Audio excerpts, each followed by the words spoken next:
Well, from looking at this map, we can see that one thing Subiaco is not short of is cafes, and we're going to go to the ones down in the bottom, Bukla in particular. And this is a place I really do like to go. It's a Mediterranean style thing. They do Greek kind of food, and while sometimes feel it's a bit odd to be eating this stuff when I'm out riding, it is really tasty. They've always got a newspaper. The coffee's good. The service is good.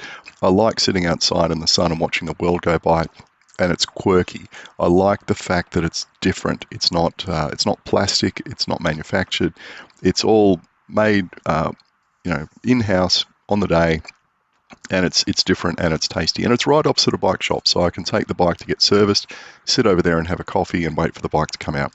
If you like the sweet stuff, just across the road there's Jean-Claude, who always has a queue out the front and is rated as certainly the best French patisserie in the area.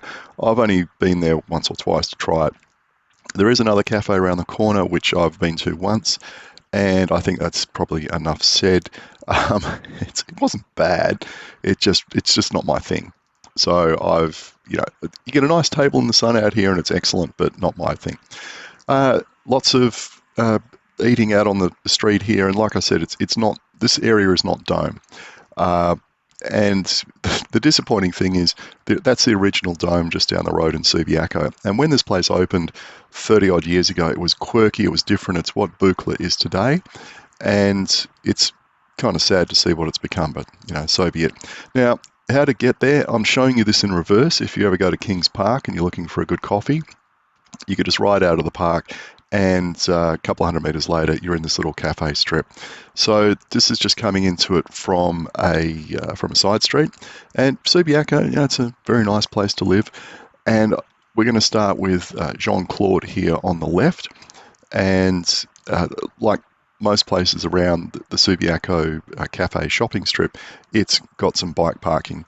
And I just had to hop off here and push the bike around to show this, but they've got these kind of old-fashioned loops here that you can lock the bike up against. And I think there's another place next door there to Jean-Claude. I'm not sure. I've only been over here once or twice, and I'm avoiding the sweet stuff, so I don't know.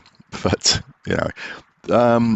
there's a couple of this is really cool. Look at this bloke on his three-wheeled road bike or tricycle. I don't know if he's got balance issues or something, but I thought that was a very cool setup.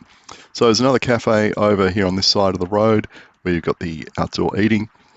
There's a trattoria along here that's open at night. There's another place called Lady of Roe, which is, I think, named after another Greek island. So if you like your really interesting Greek food, this is a good place to come either for lunch or for dinner. And I like to sit out here in one of these chairs and watch the world go by, and the traffic noise is not that bad. It's not that busy, and there's this bike parking right next door, which I think is excellent. I much prefer this end of Subiaco to the other end, and we're going to ride down there and have a look in a sec, and I'll show you why I think this end is better. Oh yeah, there's an electric bike shop over the road and another shop next door selling, specialising in road bikes. So we just ride out of there. You can see they've taken over some of the parking spots there to use as seating, which I think is a really good idea, a good way to encourage cafes to have more space. So this is, I guess, what would you call it? This is the professional area. There's lots of doctors, surgeries and accountants and all that stuff up here. The council chambers are just there on the left where that park is. So this is really the central hub of Subiaco's. There's a shopping centre there on the right. And you can see here they've speed limited this to 30 kilometres an hour, and they've done a lot of work along here to narrow it, make it more pedestrian friendly and all that kind of thing. And there's a lot of shops for lease down here. It's really dying, and I suspect that's because they've built a new shopping centre complex at the end of this street, and I think all the shops have migrated down there. And I just had to do a quick U-turn here and go back, because there's that's the Windsor Theatre on the right there. And I saw they had SpongeBob playing, so I had to go and get a photo to send to the nieces.